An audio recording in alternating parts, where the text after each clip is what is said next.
High বন্ধুরা, one night 2 ডেজের একটি ছোট্ট ভিডিও নিয়ে চলেছি তোমাদের কাছে। পাহাড়, ঝর্ণা, জঙ্গল দেখতে চাইলে এই ভিডিওটা তোমাদেরকে দেখতেই হবে।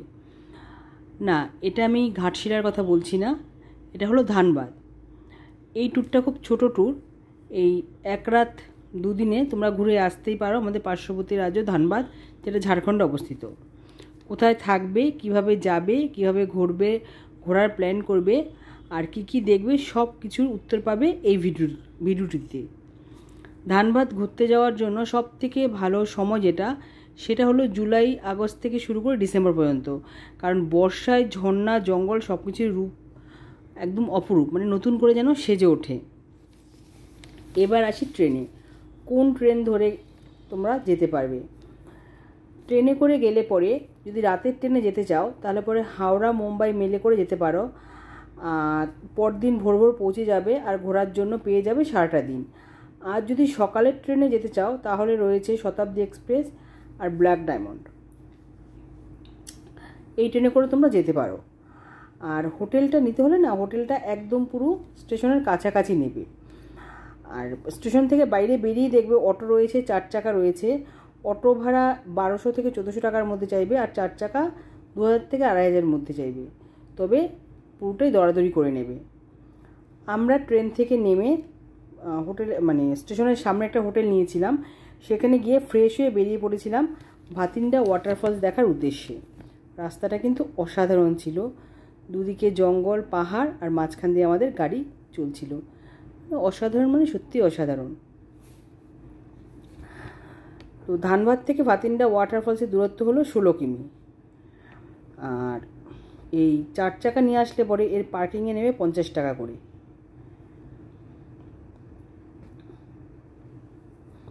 আমরা এখানে বেশ কিছুটা সময় কাটিয়েছি, কারণ ও জল দে সামনে বলে যেহেতু আমাদের আমরা সকাল সন্ধ্যে গেছিলাম, প্রায় দুপুর 12টা বেজে গেছিলো। তো ফ্রেশ হয়ে নিয়ে ভাতিন্ডা ফলস দেখে আমরা কিছুটা সময় কাটিয়ে গেছি রামরাজ টেম্পল দেখতে। এই মন্দিরটার কথা কি বলবো, অসাধারণ, মানে সন্ধ্যার ভিউ, মন্দিরটার লাইটিং পুরো পাগল করার মতো। আর ভেতরে পূজিত হচ্ছেন রাম আর সীতা। অসাধারণ, মানে অসাধারণ। নিজের চোখে না দেখলে এত সুন্দর লাইটিং, সত্যি মানে কিছু বলার নেই। আমরা ওখানে গিয়ে পুজো দিলাম, পুজো দিয়ে সন্ধ্যা আরতি দেখলাম।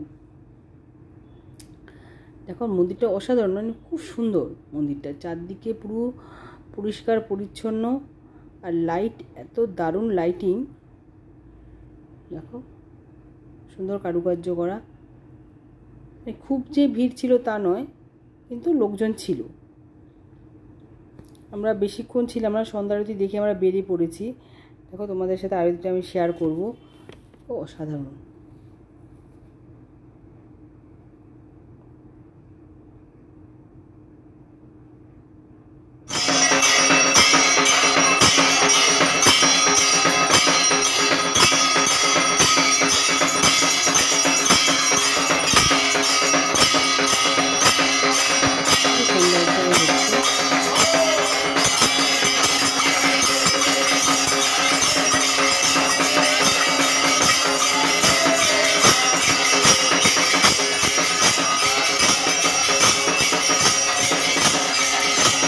এখান থেকে সন্ধ্যা আরতি দেখে আমরা আমাদের হোটেলে ফিরে এসেছি। সন্ধ্যা চাটা কিনি।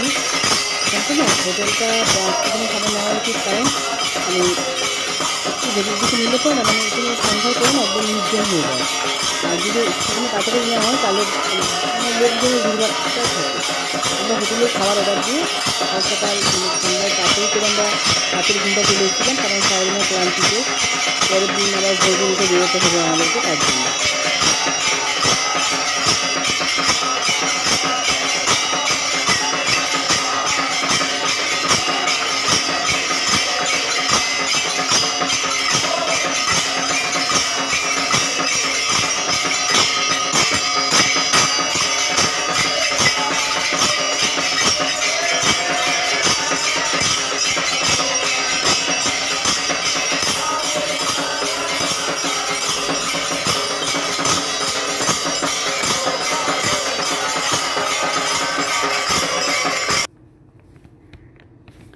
পরের দিন সকালে উঠে আমরা ফ্রেশ হয়ে মানে হোটেলে সকালে ব্রেকফাস্ট করে স্নান দান করে ব্রেকফাস্ট করে নিয়ে চেক আউট করে বেরিয়ে যাই।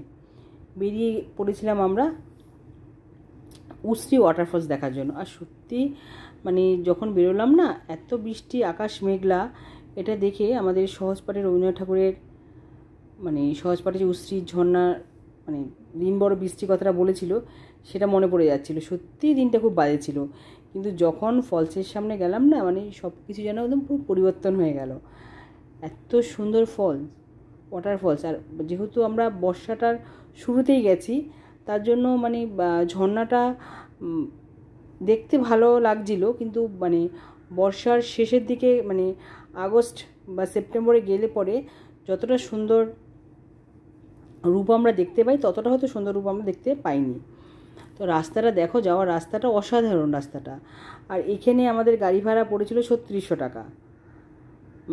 এই আমাদের দেখাবে হলো উশ্রী ঝর্ণা দেখাবে, আর ওদিকে তোপচাঁচি লেক দেখাবে। এই দুটো দেখানোর জন্য আমাদের ভাড়া পড়েছিল 3600 টাকা নিয়েছিল।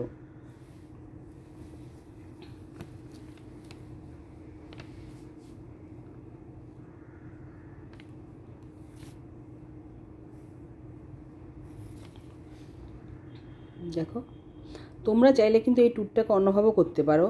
মানে ফার্স্ট দিন এসে ভাতিন্ডা ওয়াটারফলস দেখে তোমরা চলে যেতে পারো তোপচাঁচি লেক দেখতে। নেক্সট দিন এই উশ্রী ঝর্ণা দেখে তোমরা চলে যেতে পারো মাইথন ড্যাম দেখতে। কারণ উশ্রী থেকে মাইথন ড্যামের যে দূরত্বটা সেটা 75 কিমি। সেখানে গিয়ে মানে স্টিমার মানে বোট চড়ে নিয়ে আর কল্যাণেশ্বরীর মন্দির দেখে তোমরা বাড়ি ফিরতে পারো।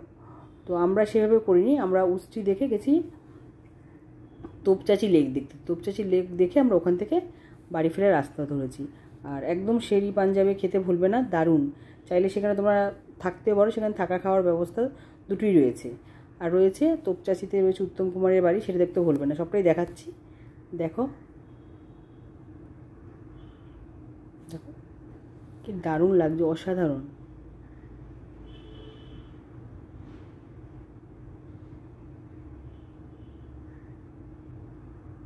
বৃষ্টি পড়ছে, দেখেছো? দিন বড় বৃষ্টি, একদম ঠিক বলেছিলেন বিশ্বকবি। যে দিনটা সত্যিই বৃষ্টি ছিল সেদিন। চারদিকে সবুজ, মাঝখানে ঝর্ণার জল নেমে আসছে।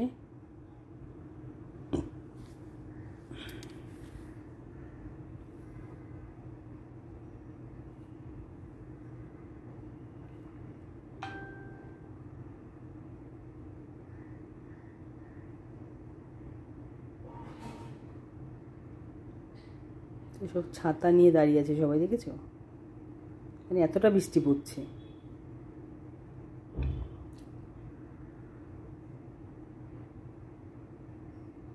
এবার আমরা উশ্রী জলপ্রপাত দেখে তোপচাঁচি লেক আর মহানায়কের বাড়ি দেখার উদ্দেশ্যে বেরিয়ে পড়েছি।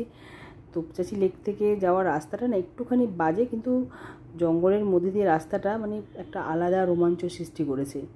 দেখো, দেখলেই বুঝতে পারবে, মানে দারুণ লেগেছে। বৃষ্টি পড়ছে, তার মধ্যে দুদিকে গাছ, ঘন মানে জঙ্গলের মধ্যে ঢুকে যাচ্ছি, মাঝখান দিয়ে আমাদের গাড়ি ছুটে চলেছে। সে এক অসাধারণ দৃশ্য। আর এই যে তোপচাঁচি লেকটা না, এটা পরেশনাথ পাহাড়ের উপর অবস্থিত। অনেকে পরেশনাথ পাহাড়ে ট্রেকিং করতেও যায়। দেখো জঙ্গলটা কত ঘন হচ্ছে। আর একটা কথা, যদি আমাদের এই ভিডিওটা ভালো লেগে থাকে তাহলে লাইক, শেয়ার, কমেন্টস আর সাবস্ক্রাইব করতে একদম ভুলবে না। পুরো ভিডিওটা দেখবে, ভালো লাগবে তোমাদের, আশা করছি ভালো লাগবে। দেখো পাহাড়ের মানে চারদিকে পাহাড়, মাঝখানে লেকটা। এই লেকে অনেকে স্নানও করে। আর সামনেই শেরি পাঞ্জাব রয়েছে, যেখানে আমরা মানে খাবার দাবার খেয়ে নিয়ে ওখান থেকে আমরা স্টেশনে চলে এসেছিলাম। ওখান থেকে ট্রেন ধরে বাড়ি ফিরেছি। সময়টা খুব ভালো কেটেছে আমাদের। তোমরা ঘুরতে গেলে তোমাদেরও খুব ভালো লাগবে।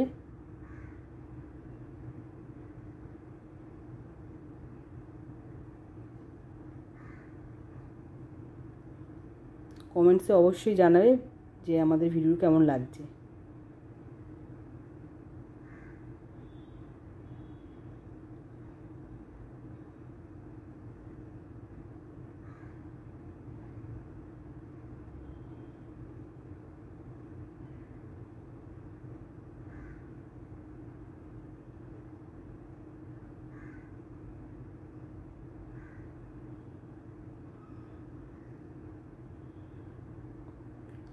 দেখো লেকটা কি দারুণ লাগছে লেকটাকে দেখতে।